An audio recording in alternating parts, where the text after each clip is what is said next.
चलो स्टार्ट करते हैं। आज हम लोग रोटेशनल मोशन पढ़ेंगे।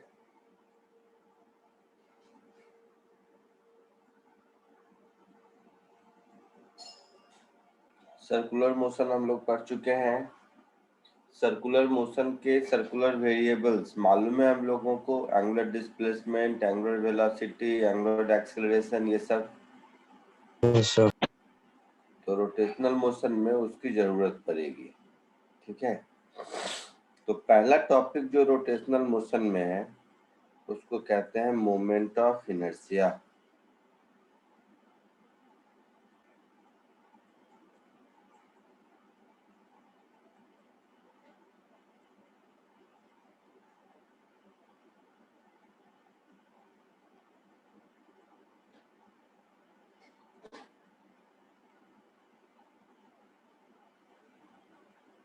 मोमेंट ऑफ इनर्शिया का मतलब है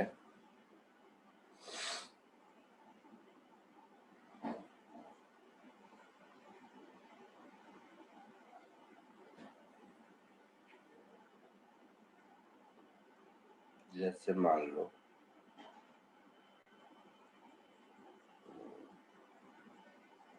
ये एक्सिस ऑफ रोटेशन और सपोज ये कुछ पॉइंट मासेस हैं।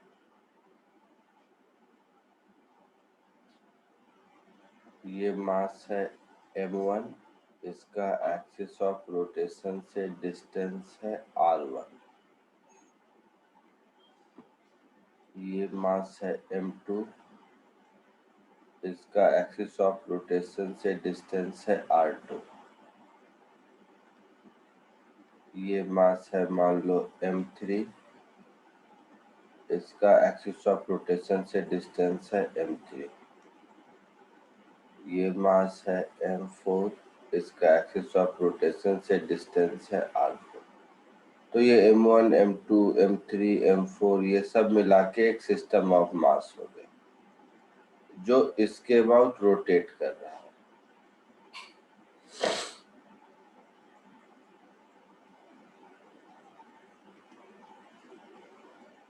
तो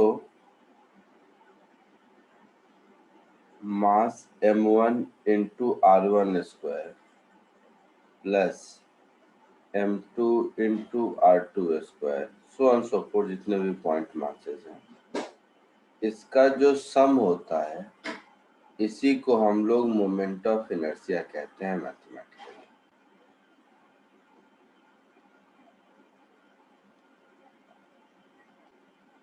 ये आपका कहलाता है मोमेंट ऑफ इनर्शिया।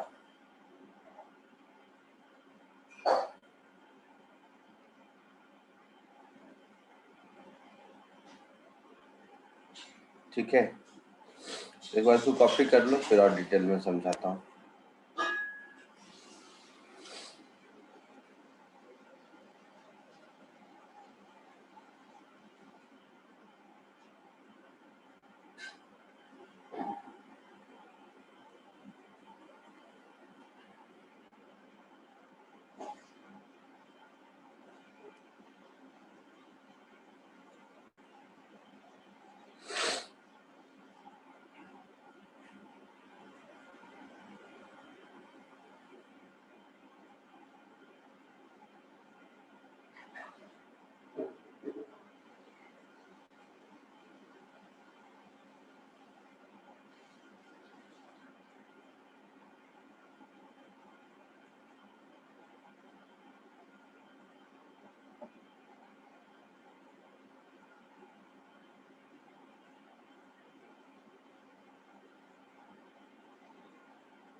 हो गया?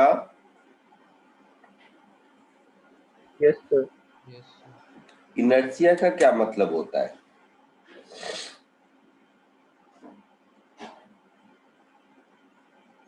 बोलो।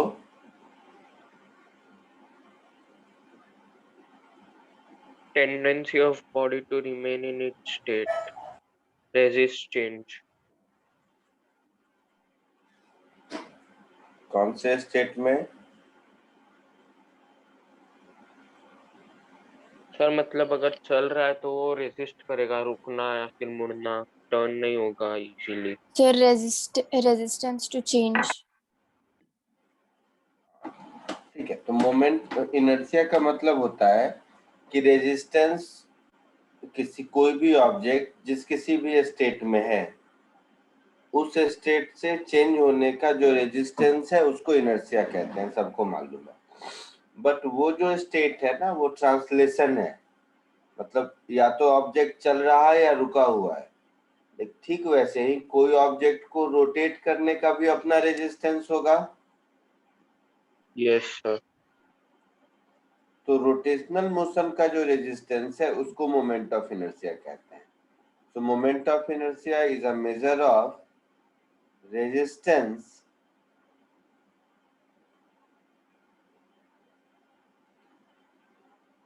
of a system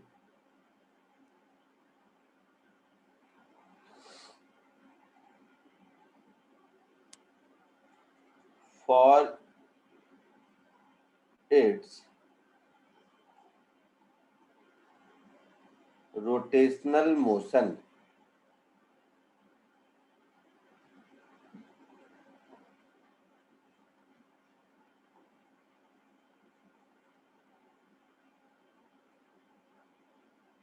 तो इसको रोटेशनल इनर्शिया भी कहते हैं, एक ही बात है। मोमेंट ऑफ इनर्शिया बोलो या रोटेशनल इनर्शिया बोलो। तो जो नॉर्मल इनर्शिया था जो हम लोग पढ़ते थे उसको किस चीज से मेजर करते थे? इनर्शिया को किस चीज से मेजर करते थे?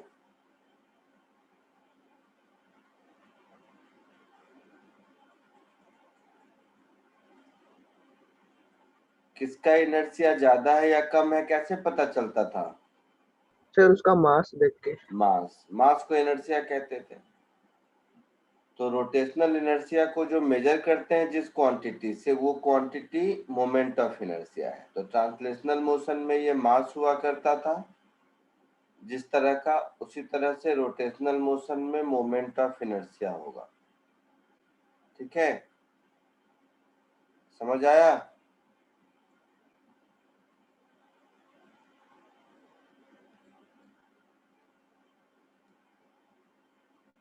So it is analogous of mass in translational motion या ट्रांसलेशन।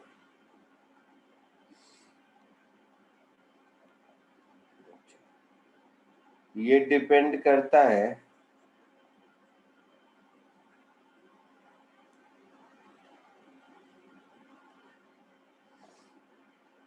इट डिपेंड्स ऑन, एक तो मास पर डिपेंड करता है, दूसरा एक्सिस ऑफ रोटेशन पर डिपेंड करता है,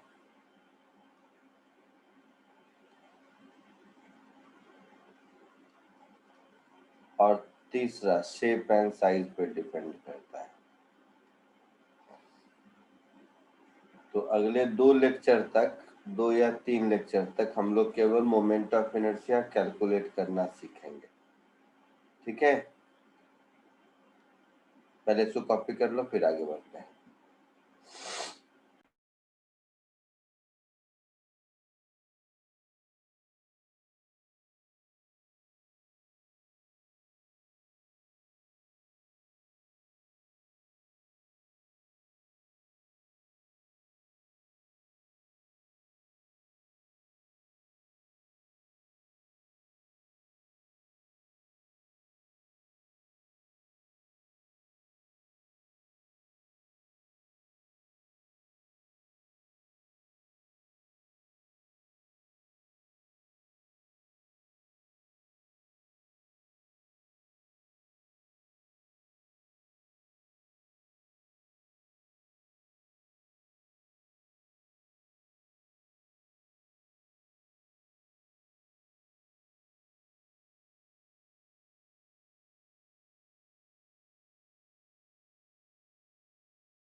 हो गया?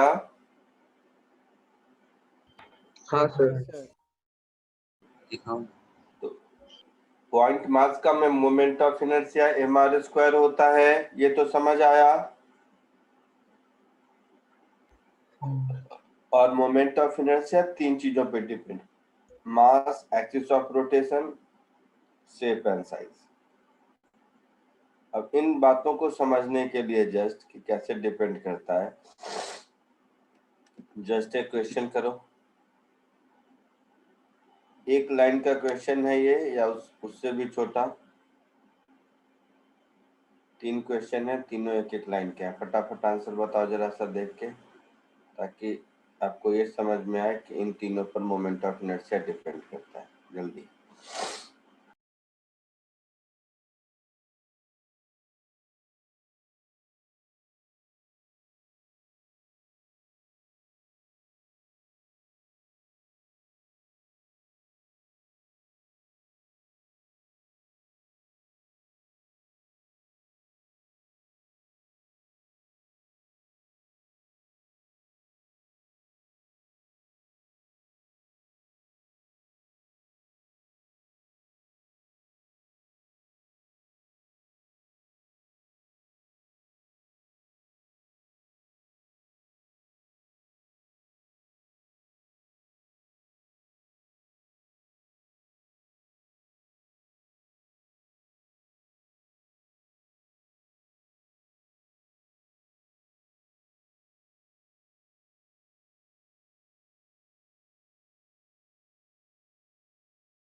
हो गया? Yes sir. सर एक मिनट अरे एक लाइन का काम है। ए बी के अबाउट तो हो गया आपका m1r1 square plus m2r2 square. First का आंसर ऐसा है। हाँ सर। अच्छा, second, passing through m1 perpendicular to m1 and m2, मतलब CD के अबाउट पूछ रहा है। CD के अबाउट पूछ रहा है ना, तो m1 का 0 और m2 का हो गया m2 into r1 plus r2 का स्क्वायर।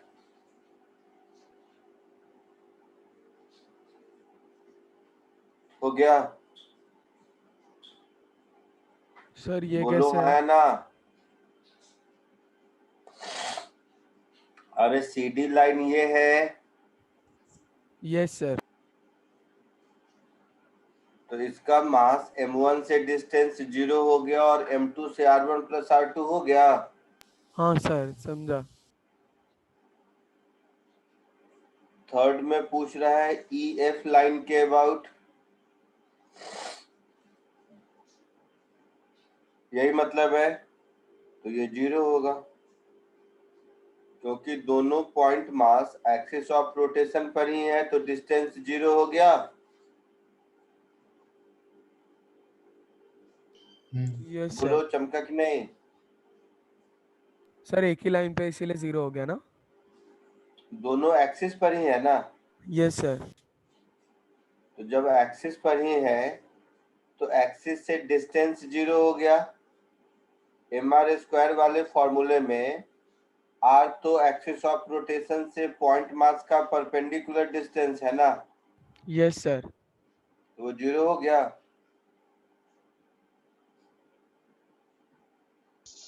आया समझ में? Yes sir.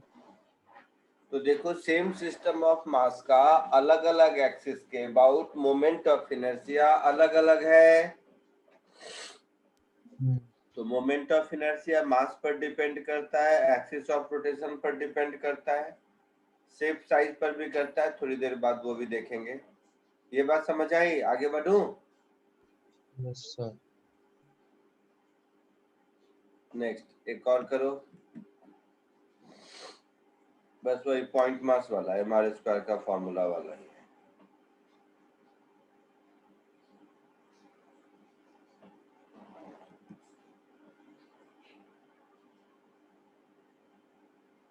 देखो, देखते हैं किसका सही होता है।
Sir, done.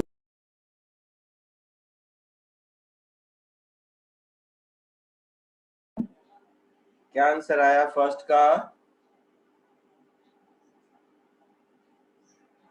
Sir, M2, sir, 2L square multiplied by M plus 2M plus 3M.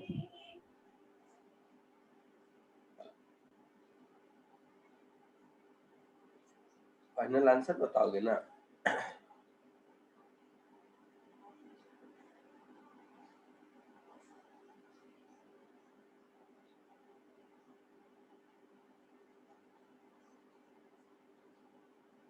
Final answer बताओगे ना? Sir, 20 ml square.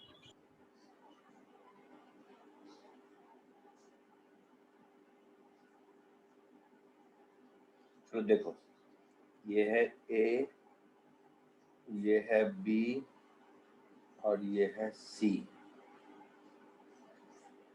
A पर मास है M,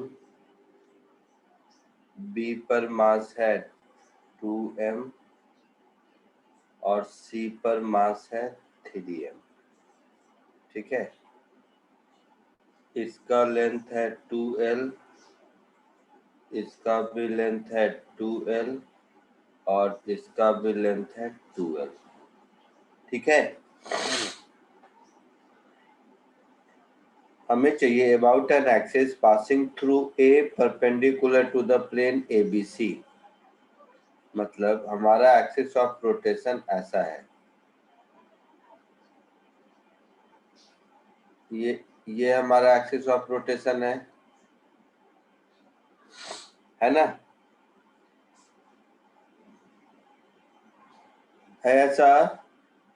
Yes, sir. हाँ तो इस केस में मोमेंट ऑफ इनर्शिया कितना हो जाएगा? तो m इंटू 0 का square Yes. 2m into 2l का स्क्वायर 3m इंटू 2l का स्क्वायर, ऐसा होगा? Yes, sir. तो 2 2 जा 4 2 जा 16, सॉरी 4 2 जा 8, तो ये हो गया 8 ml square plus 12 ml square, तो ये हो गया 20 ml स्क्वायर। ए का आंसर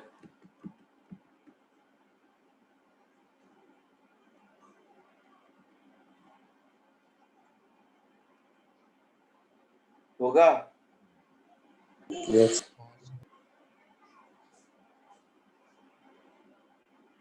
बी पार्ट हो गया या करोगे? मिल गया सर उसका। क्या मिला? 5 ml square.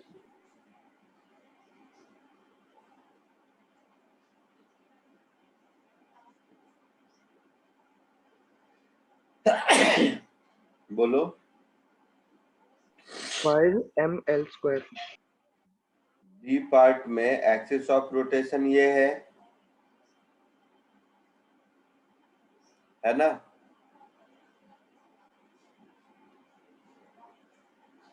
तो m into 0 square 2m into l square 3m into l square, ऐसा होगा? Yes, sir. तो इसका आंसर हो जाएगा 5 ml स्क्वायर।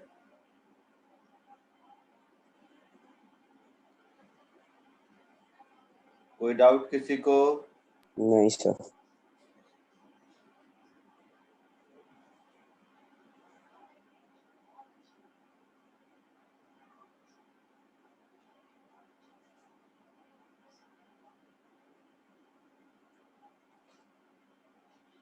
बोलो, कोई डाउट किसी को? No, sir. नहीं sir. पक्का आगे बढ़ूं?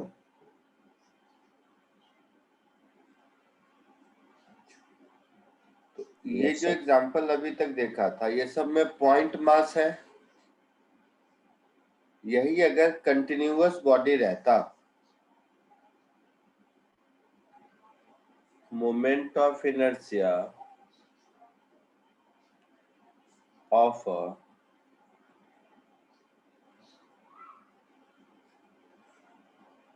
continuous rigid body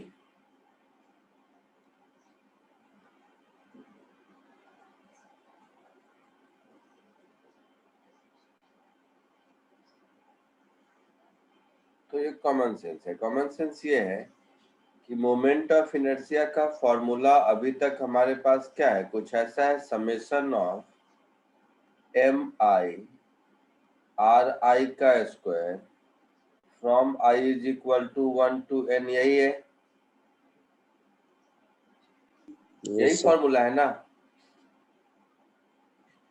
अगर कंटिन्यूअस रिजिड बॉडी होगा तो इस फॉर्मूला को हम ऐसे लिख सकते हैं, कोई एक एलिमेंट्री मास dm ले लिया, उस dm का पोजीशन जहां होगा उस हिसाब से r square from initial position to final position, इसको इंटीग्रेट कर देंगे तो हमारा काम चलेगा।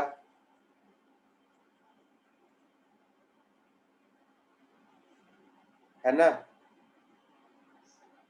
For example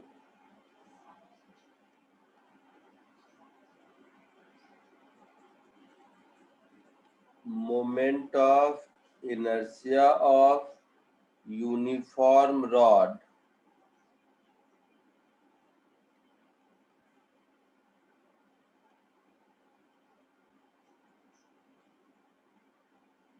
about an axis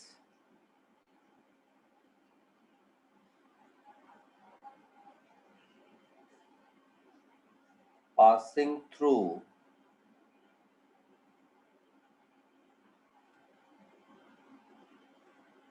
one of its end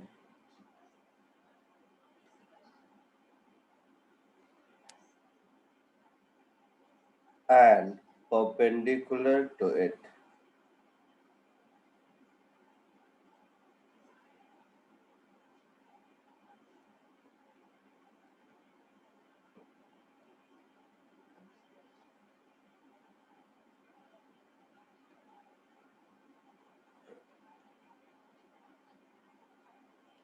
मतलब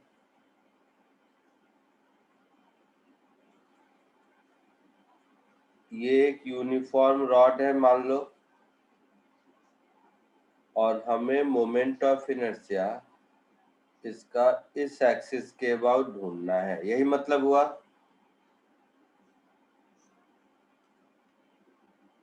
यही मतलब हुआ ना, बोलो। Yes, sir. लेंथ l मास m, तो जैसा मैंने कहा इसमें ये तो infinite number of point mass होगा, तो इसमें mr स्क्वायर कैसे लगा पाएंगे, नहीं लगा पाएंगे। तो हम Center लोग of क्या mass. करते हैं कि यहाँ से x डिस्टेंस पर अगर हम छोटा सा dx लेंथ ऑफ रॉड ले लें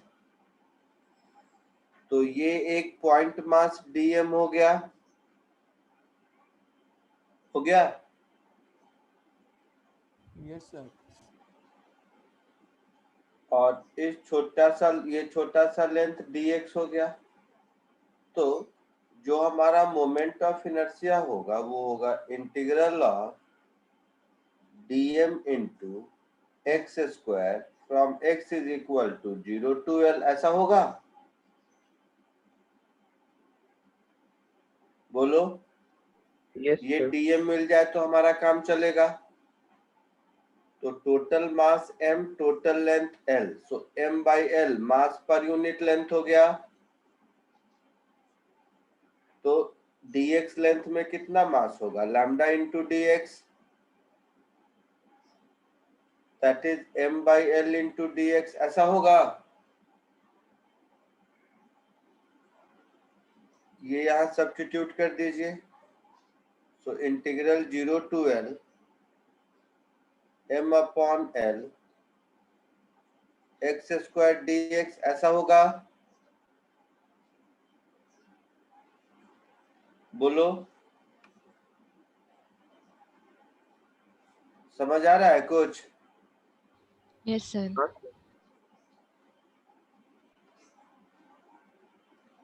तो ये हो जाएगा ml² अपॉन 3। इसको आप एज अ फॉर्मूला भी याद कर लीजिए।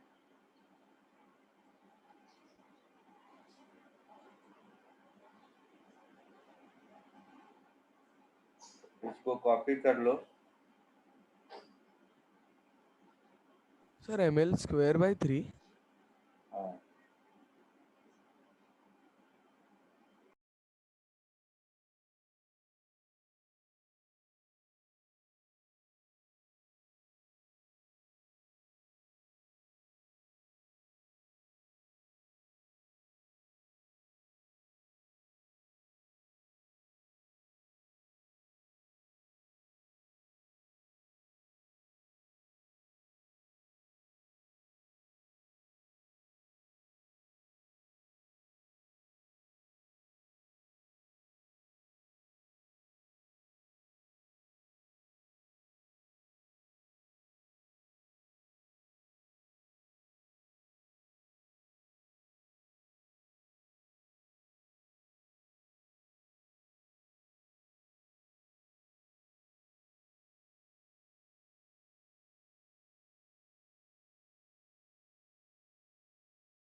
लिख लिया सबने? Yes, sir. समझ आया सबको? Yes, sir. ठीक है।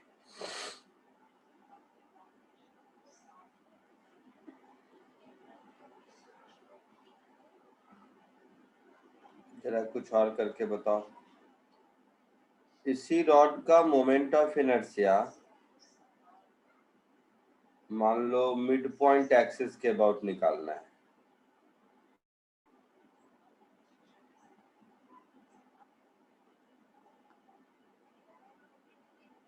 मतलब ये डिस्टेंस L/2 है।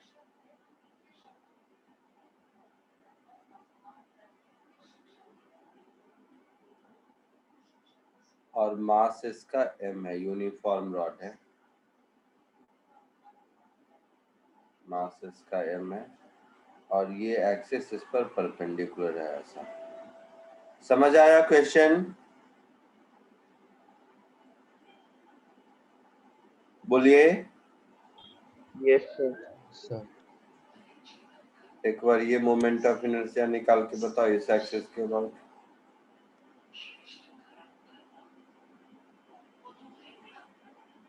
सिमिलर है जैसा अभी किया था।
Sir, ml square divided by 12.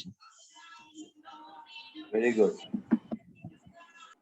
Sir एक साइड को नेगेटिव लेना है, तो क्या नेगेटिव लेंगे?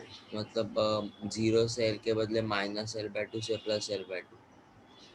हाँ, -L/2 से +L/2 तक इंटीग्रेट कर देंगे।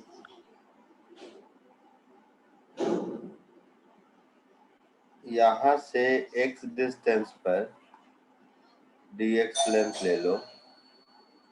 तो जैसा पहले किया था वैसे ही dm that is m/l into dx into x square limit of integration -L/2 से +L/2 है ना। m/l x square dx -L/2 से +L/2 होगा ऐसा। तो ml²/12 ऐसा कुछ आंसर होगा। Sir, directly Clear है? formula. Sir, directly values को formula L का L value formula में डाला तो भी आ गया सर आंसर। कौन से फॉर्मूले में? Sir, ml square by 2 by 3. ml²/2 कौन सा फॉर्मूला है? 3 sir, ml square by 3. अच्छा ऊपर, हाँ वेरी गुड, अच्छा, उससे भी डायरेक्ट होगा। डाला है।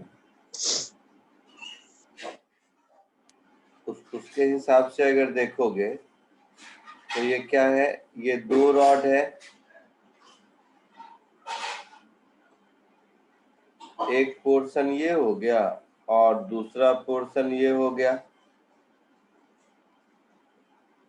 है ना। इसका लेंथ L/2, इसका मास m/2, वैसे ही इसका भी मास m/2 और इसका लेंथ L/2। दोनों के लिए ये एंड पॉइंट है ना? तो ये स्केलर क्वांटिटी है तो ऐड कर सकते हैं। तो I is I1 plus I2। I1 क्या होगा? ml²/3 that is m/2 into L/2 का स्क्वायर अपॉन 3। दूसरा भी इतना ही होगा तो इंटू 2 कर दो। आया समझ में? हाँ सर समझा। इससे भी आ जाएगा ml²/12। दोनों मेथड समझ आया सबको? Yes sir.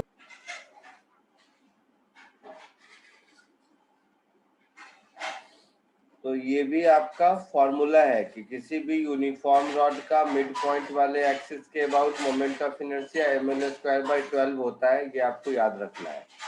कितनी बार यूज होगा इस चैप्टर में कि याद हो ही जाएगा। ये भी फॉर्मूला है, ठीक है?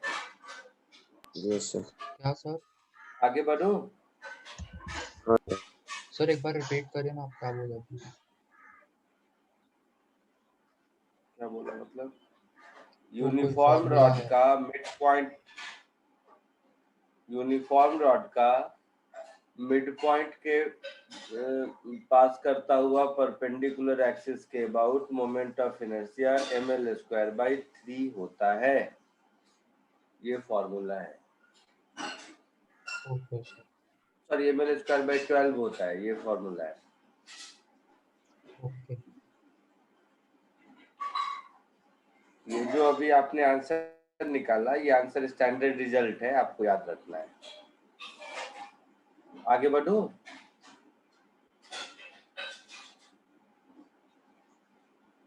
लिख लिया सबने? आगे बढ़ूं? सर एक सेकंड।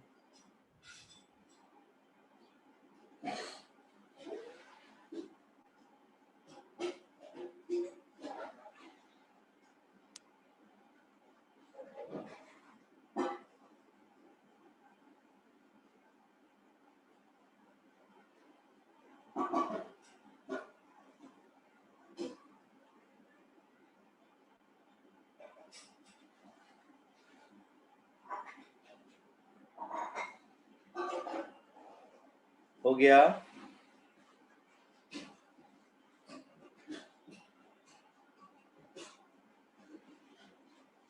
Yes sir.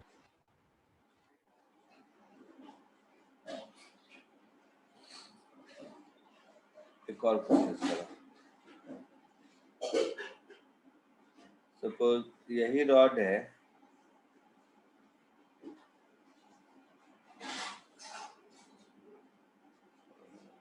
ये मान लो एक्सिस ऑफ रोटेशन है,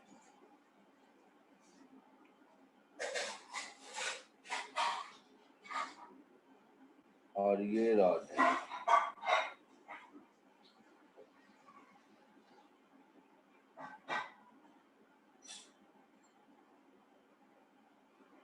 ये रॉड यूनिफॉर्म रॉड,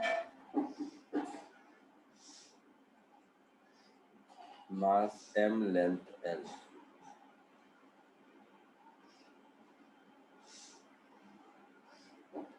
ये एक्सिस ऑफ रोटेशन से थीटा एंगल बनता है। तो इसके अबाउट मोमेंट ऑफ इनर्शिया कितना होगा ये ढूंढना है। आया समझ में?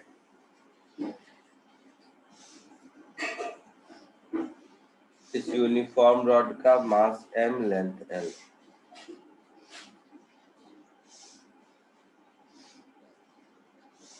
सॉरी, लेंथ l लिख दिया मैंने, मास m है। कोशिश कीजिए।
सर आंसर मिल गया सर। बोलो क्या आया? सर आंसर है m l sine theta the whole square, मतलब m l square sine square theta divided by 3। Very good, सही आया। देखो बाकी लोग,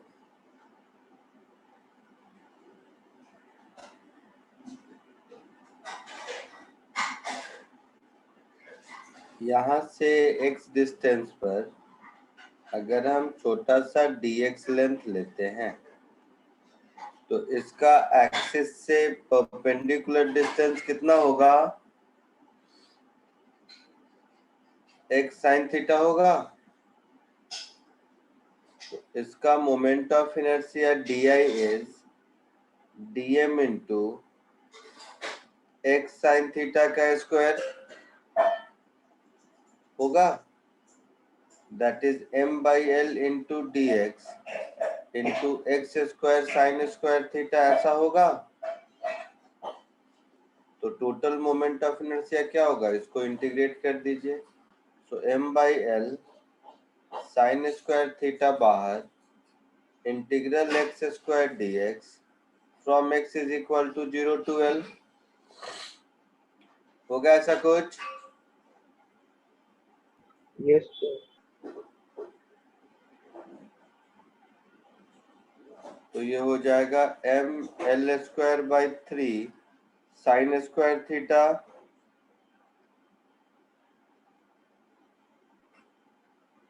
आया समझ में?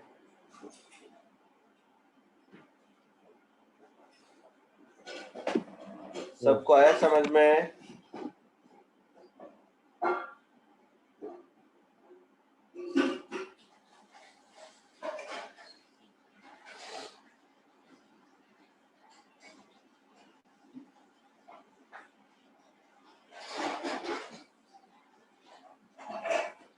बोलो। हाँ सर।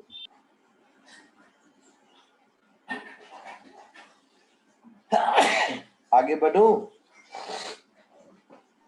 1 minute sir.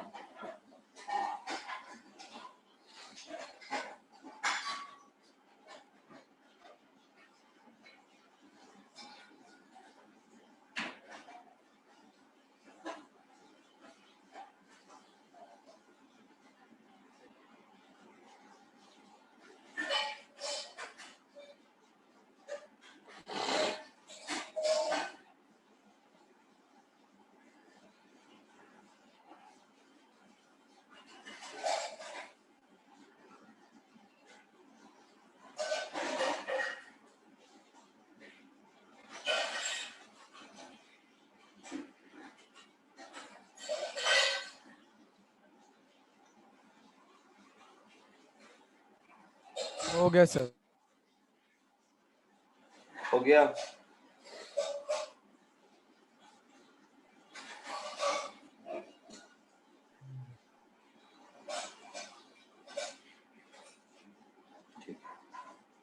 अभी तक जितने क्वेश्चन किए सब में यूनिफॉर्म है mass distribution?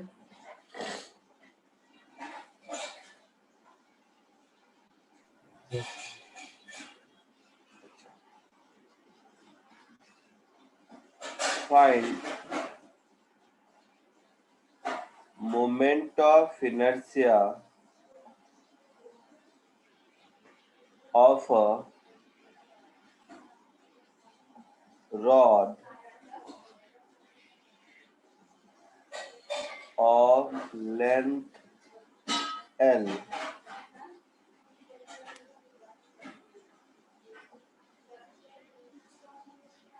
about an axis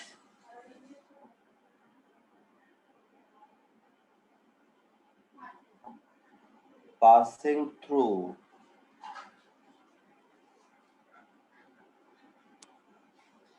its center of mass and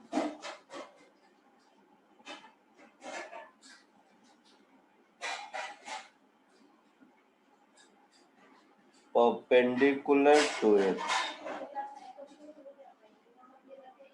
ठीक है,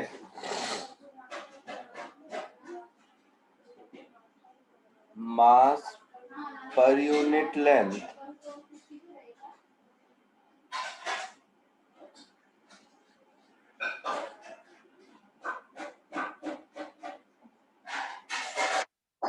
of this rod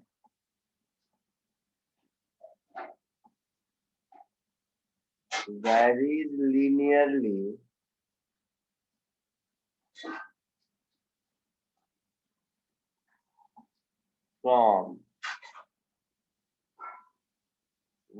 linearly from one of its end.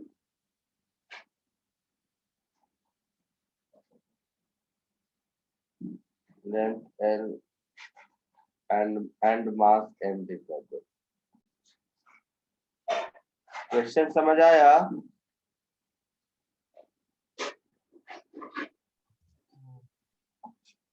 इससे पहले वाले क्वेश्चन में क्या था? यूनिफॉर्म था रॉड. इसमें रॉड यूनिफॉर्म नहीं है, नॉन यूनिफॉर्म है. आई बात समझ में कि नहीं? हाँ सर।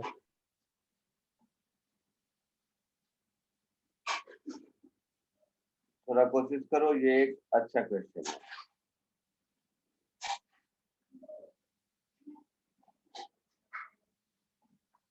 थोड़ा कोशिश करो, खुद से देखो क्या होता है.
सर मुझे आंसर मिल गया सर।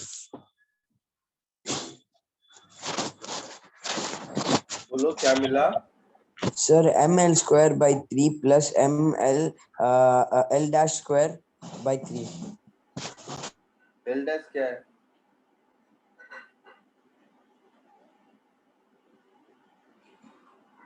सर मैंने ऐसे दूसरा लेंथ ले लिया। कौन सा लेंथ?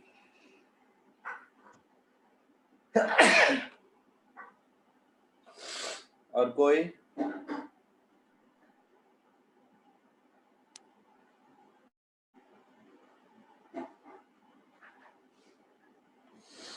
चलो देखो इधर।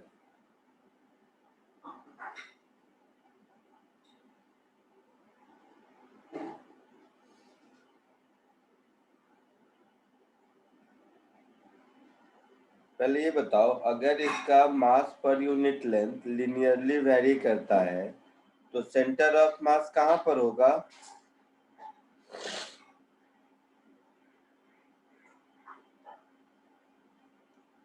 अभी अभी ये चैप्टर पढ़े हो।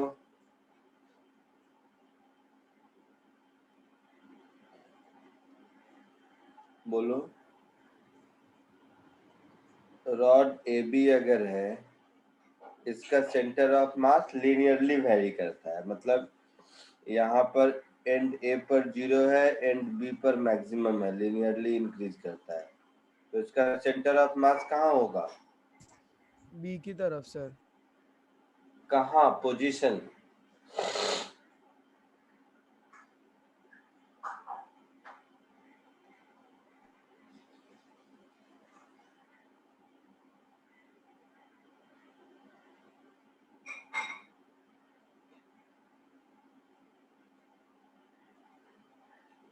बोलो, पोजीशन बताओ कहाँ होगा?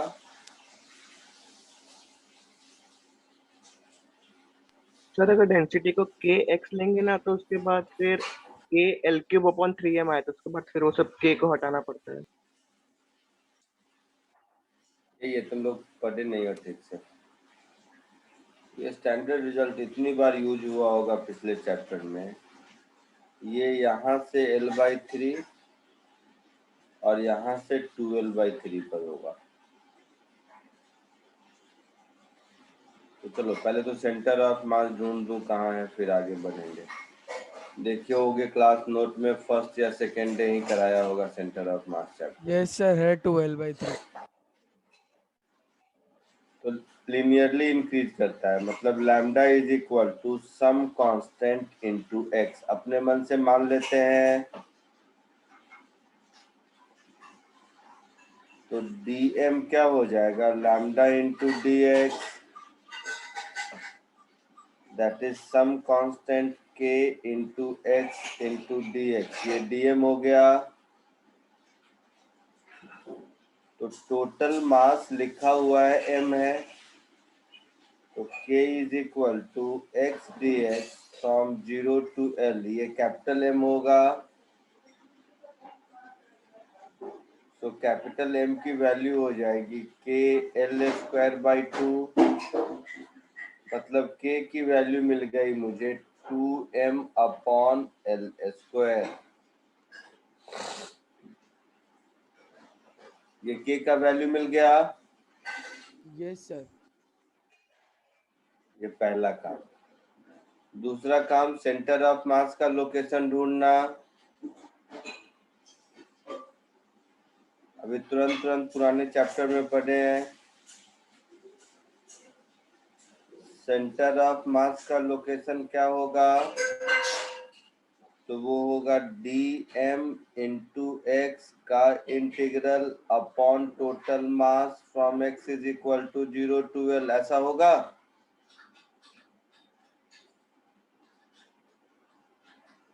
बोलो।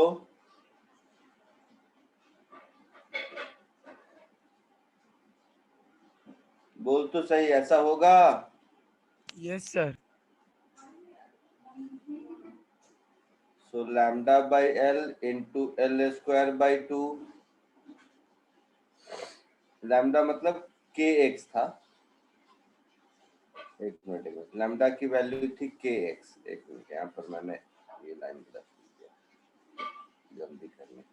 लैम्डा की वैल्यू थी के एक्स, तो ये हो जाएगा k x square d x फ्रॉम 0 to L divided by m, तो ये हो जाएगा k by m into l cube by 3।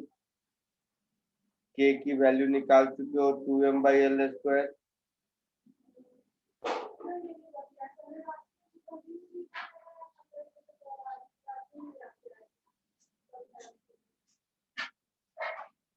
तो ये हो जाएगा 12/3। ये मुझे निकालने की जरूरत नहीं होनी चाहिए थी, ये पिछले चैप्टर में तुरंत पढ़े हैं, तो ये तो ओरली याद होना चाहिए कि मास अगर लिनियरली वेरी करता है तो सेंटर ऑफ मास L/2 पर नहीं 12/3 पर होगा। यहाँ तक कोई दिक्कत किसी को?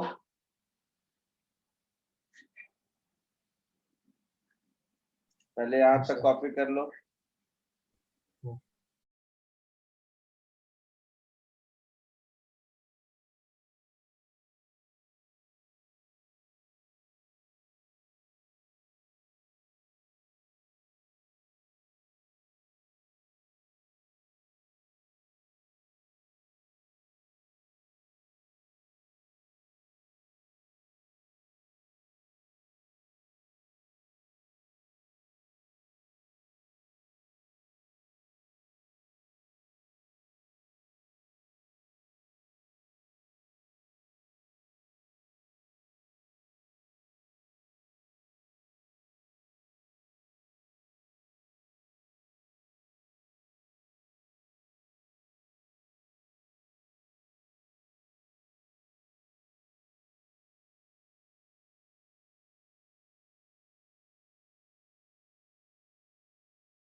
लिख लिए यहाँ तक, आगे बढ़ूं? Yes sir. तो ये जो था ना, इसकी जरूरत नहीं थी, ये बैकवर्ड करना था। वैसे समझो कि अगर मैं यहां से एक्सिस से x डिस्टेंस पर कोई dx एलिमेंट लूं, तो इसका मोमेंट ऑफ इनर्शिया निकाल के इसको इंटीग्रेट करेंगे -12/3 से +L/3 तक, तो हमारा काम चलेगा।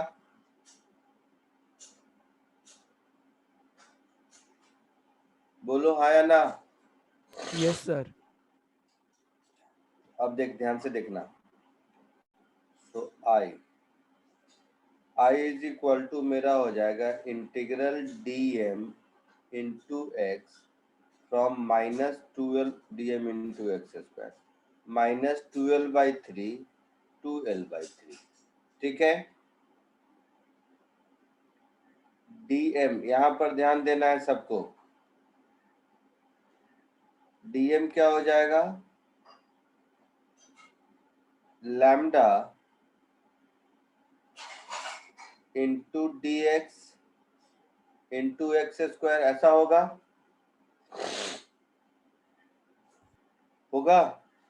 Lambda sir. क्या था? kx, तो ये हो जाएगा k इंटू 12/3 प्लस एक्स हो जाएगा।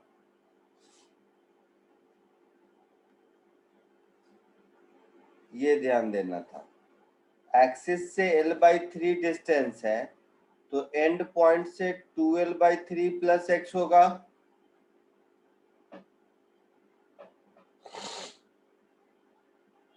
बोलो। इसलिए मैंने कहा था कि ऊपर वाला पार्ट पहले कॉपी कर लो। अपनी नोटबुक में देखो, अगर एक्सिस से मैंने l/3 लिया है, सॉरी एक्सिस से अगर मैंने x डिस्टेंस लिया है तो उस x पर लैम्डा की value k into 12/3 plus x होगी ना। हाँ सर। पक्का? हाँ सर, क्योंकि वो तो ये हो गया 12/3 12/3 x square plus x cube dx। k का वैल्यू क्या मिला था?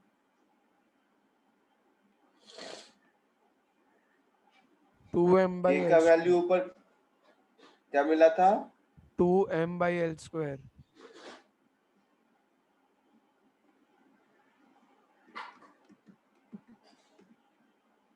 2m/l² मिला था। अब ये इंटीग्रेशन देखोगे तो एक्स स्क्वायर का x³/3 हो जाएगा। तो 12/3 इंटू x³/3 और x³ का x4/4 हो जाएगा। Yes sir. Lower limit -12/3, upper limit +l/3। ठीक है, यस सर। वैल्यू पुट कर दो। तो 2m/l²। पहले अपर लिमिट l/3 की वैल्यू पुट करते हैं। अगर हम अपर लिमिट l/3 की वैल्यू पुट करेंगे तो ये हो गया 12/3 को 9 कर देते हैं पहले तो x³ तो l/3 का क्यूब प्लस 12/3 का क्यूब। 3 का क्यूब इज 27 और 2 2 जा 4 2 जा 16 प्लस 1 17/27 शायद होगा l³। एक बार चेक कर लेना। प्लस 1/4 तो 3 का तो 81 हो गया, तो ये 81 नीचे। ऊपर हो जाएगा मेरा l4 माइनस 16l4। ऐसा होगा?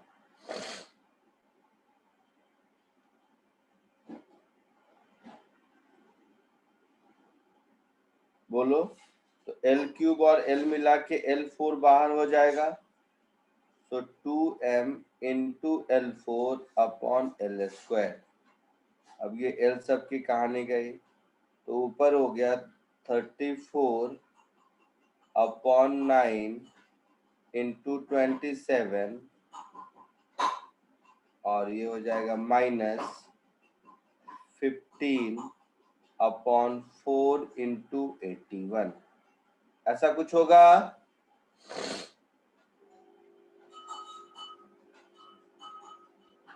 इसमें से भी 81 बाहर हो जाएगा। तो 2ml² 81 हो गया बाहर। 81 बाहर होने से हो गया 34/3 माइनस 15/4। अब थोड़ा ठीक ठाक लग रहा है मुझे। तो 2ml²/81 एलसीएम ले लो तो 12। 4 3 जा 12 तो ये -45। 3 4 जा 12 तो 136। 136 में से 45 जाएगा तो कितना होगा? 91। कितना? 91। 91। ऐसा होगा? और कहीं कुछ कैंसिल होगा?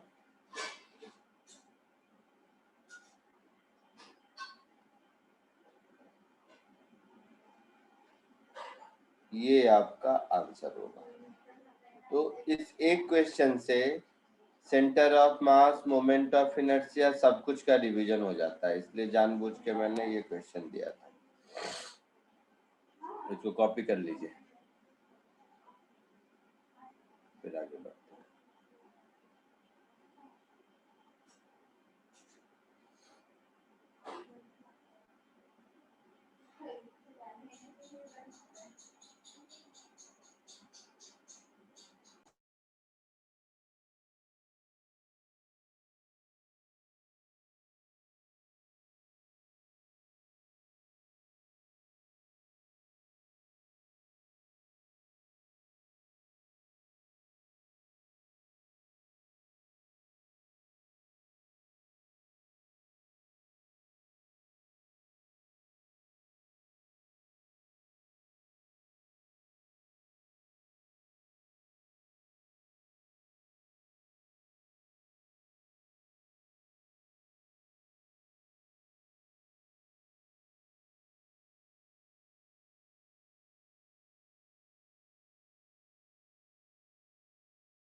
सर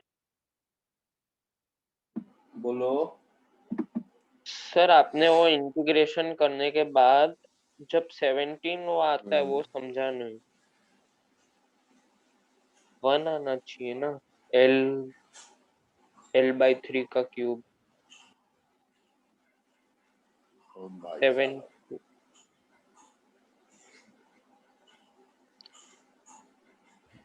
L/3 का क्यूब माइनस 2L/3 का क्यूब करो, कितना होगा?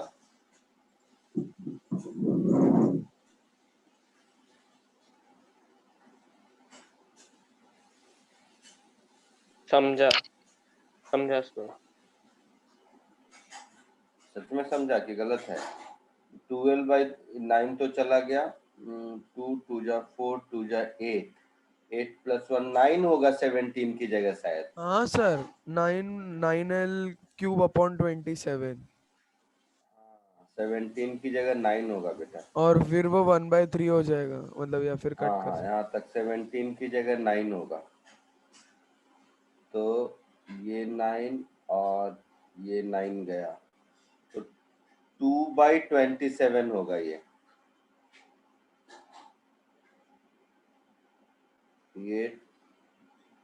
2/27 होगा। इस साइड वाला ठीक है, ये 2/27 होगा। ये सब कैलकुलेशन है, देख लो, कैलकुलेशन सिखाना कोई काम नहीं है। तो इसमें से 81 बाहर निकाला, 27 3 जा 81, तो ये हो जाएगा 6 यहाँ पर, ऐसा हो जाएगा।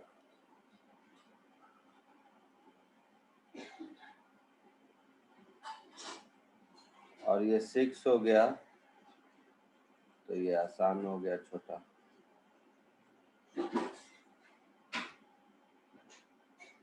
तो ये हो गया 9/4 शायद। यस सर, फिर 9 24 - 15 9 9/4, तो 9 9 जा 81, 2 2 जा 4, तो ml स्क्वायर बाई by 18 हो 18. गया।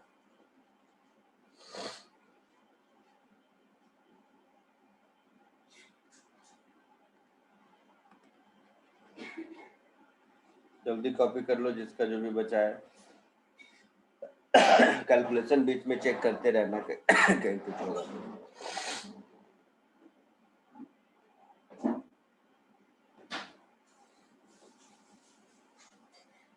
आगे बढ़ो। 2 minutes sir.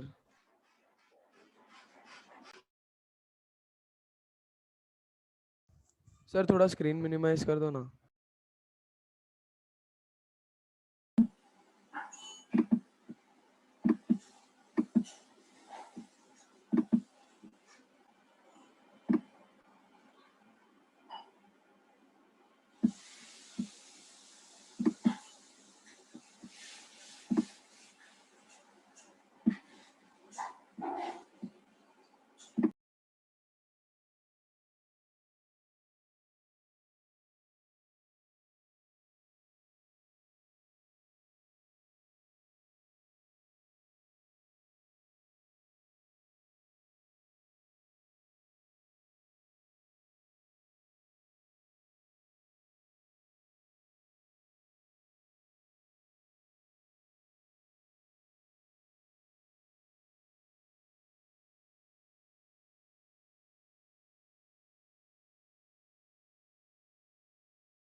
सर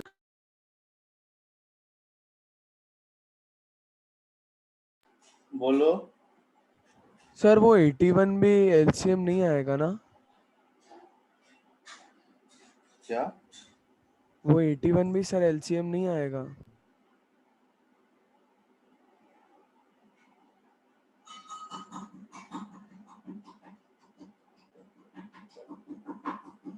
अरे तो 81 जानबूझ के बाहर निकाला ना, ऊपर नीचे 3 से मल्टीप्लाई कर दिया, तब तो 2 की जगह 6 हो गया ना। समझा कि नहीं? हाँ सर समझा समझा।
हो गया सबका, आगे बढ़ूं?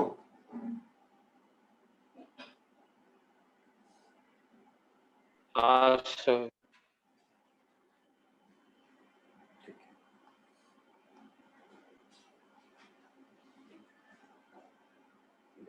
दो थ्योरम है, एक को कहते हैं परपेंडिकुलर एक्सिस थ्योरम और दूसरे को कहते हैं पैरेलल एक्सिस थ्योरम।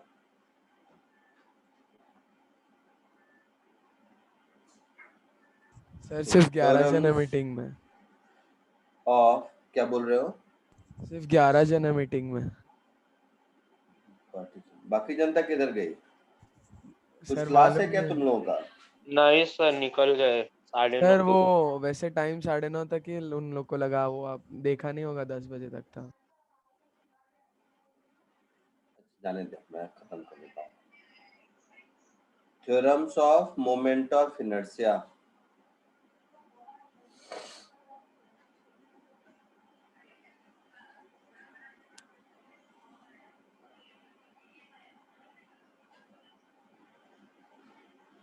एक को कहते हैं पैरेलल एक्सिस थ्योरम,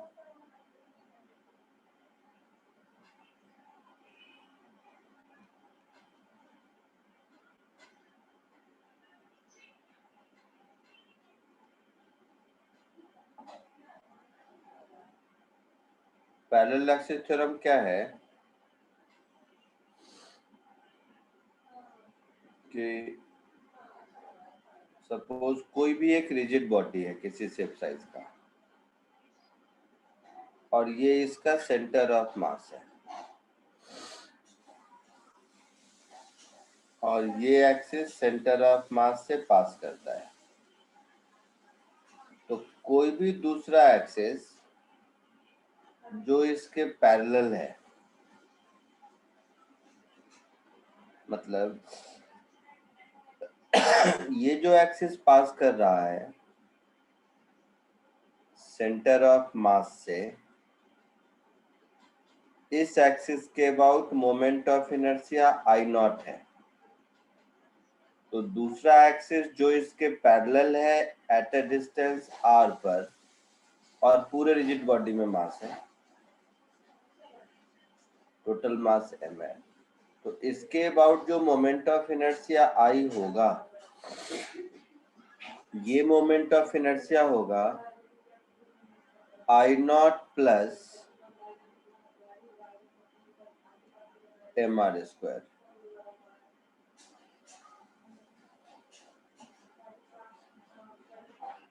याद रहे, इसको यूज करने में हमेशा गलती क्या होती है, जब भी दो parallel axis theorem, parallel axis दिखता है तो हम इसको यूज करने के लिए टेम्पटेड हो जाते हैं, बट हम ये तभी यूज करेंगे जब ये एक्सिस सेंटर ऑफ मास से पास करे। आई बात समझ में? सर तो उसे द चेक करने के मोमेंट लिए क्या करेंगे? The moment of inertia I not must be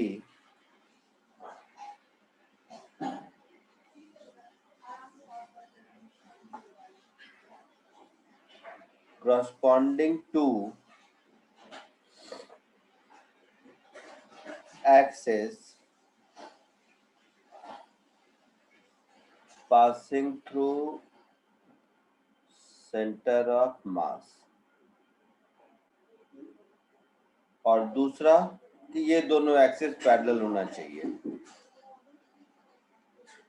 axis ये दोनों कंडीशन सेटिस्फाई करेगा तभी हम इसको लगा सकते हैं। Axis corresponding to I and I not should be parallel।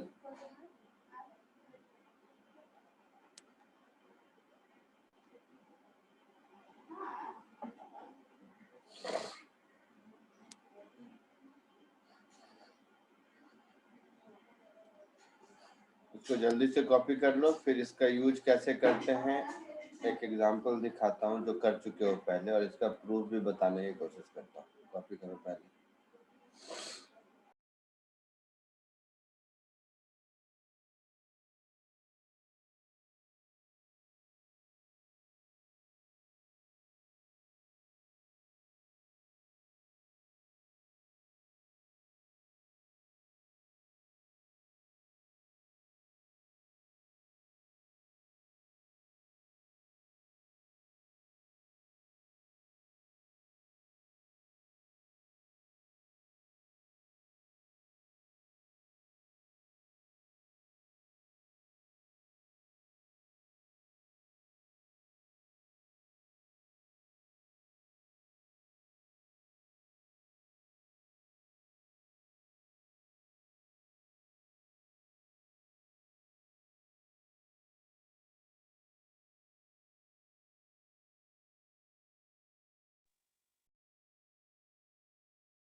लिख लिया? Yes sir. सर अगर इसे प्रूव करने का मन हुआ तो कैसे कर सकते हैं? करेंगे ना, प्रूव अभी करते हैं। लिख लिया इसको? हाँ सर। अब देखो,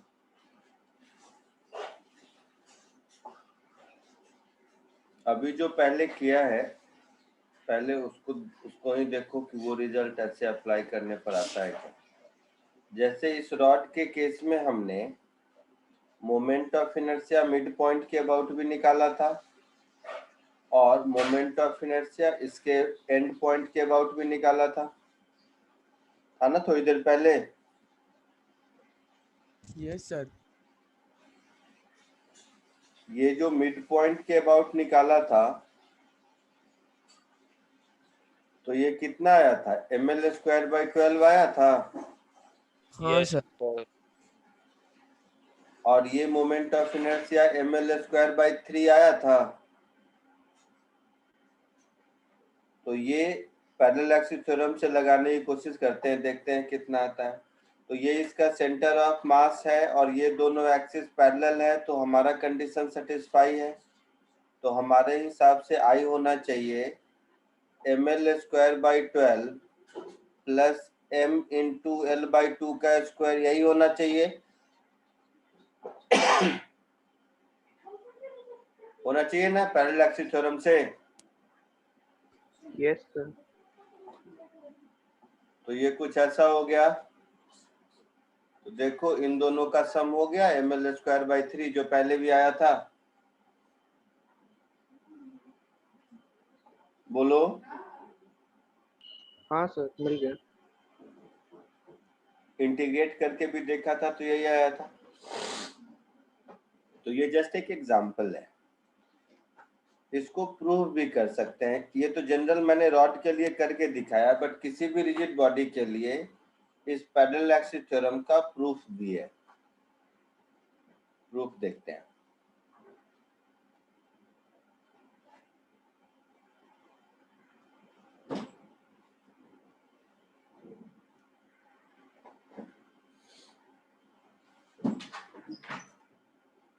मान लो कोई भी एक रिजिड बॉडी है,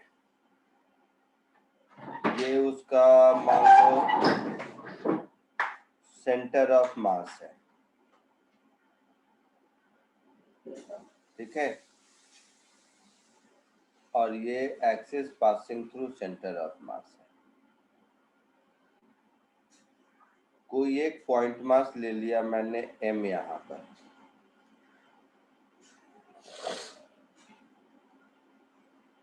तो ऐसे समझो, ये हो गया सेंटर ऑफ मास का पोजीशन,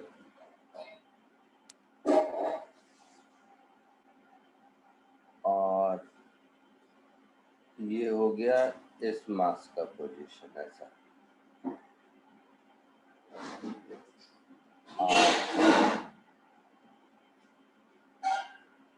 ठीक है।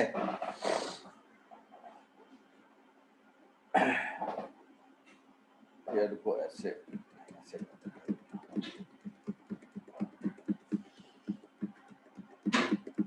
इतना कॉम्प्लिकेटेड छोटा सा करते हैं ताकि डायग्राम बाद में करेंगे। ऐसे समझो, मोमेंट ऑफ इनर्शिया कोई भी क्या होता है, समेशन ऑफ mi/ri², यही होता है।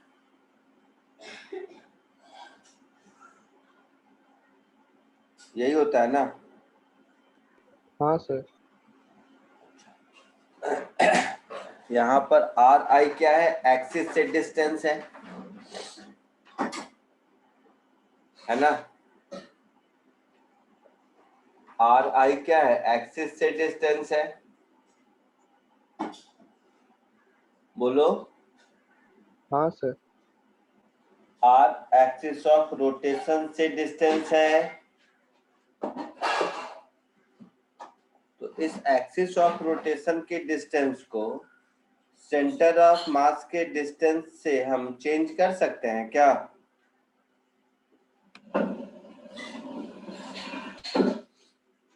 नहीं समझा?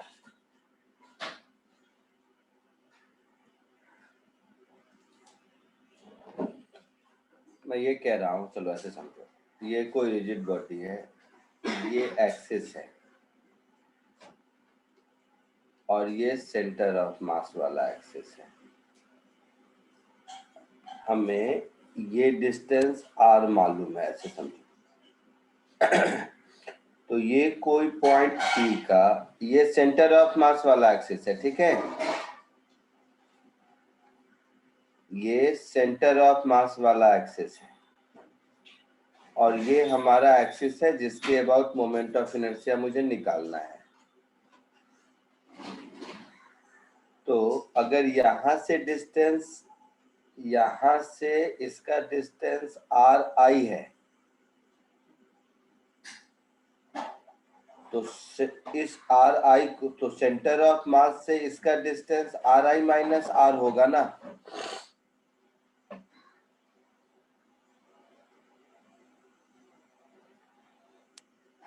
समझा कुछ कि नहीं? हाँ सर समझे। पक्का?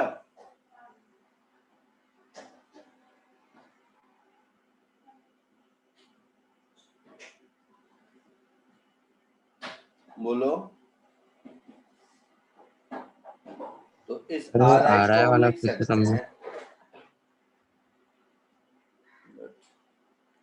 चलो इसका प्रूफ अगली क्लास में कर दूंगा, ये बच्चे भी कम है, अगली क्लास में इसका प्रूफ कर दूंगा, क्योंकि एक और थ्योरम है, 2 थ्योरम है, उसका प्रूफ और उसका ये देखना है, अगली क्लास में कर दूंगा। चलो आज के लिए इतना ही।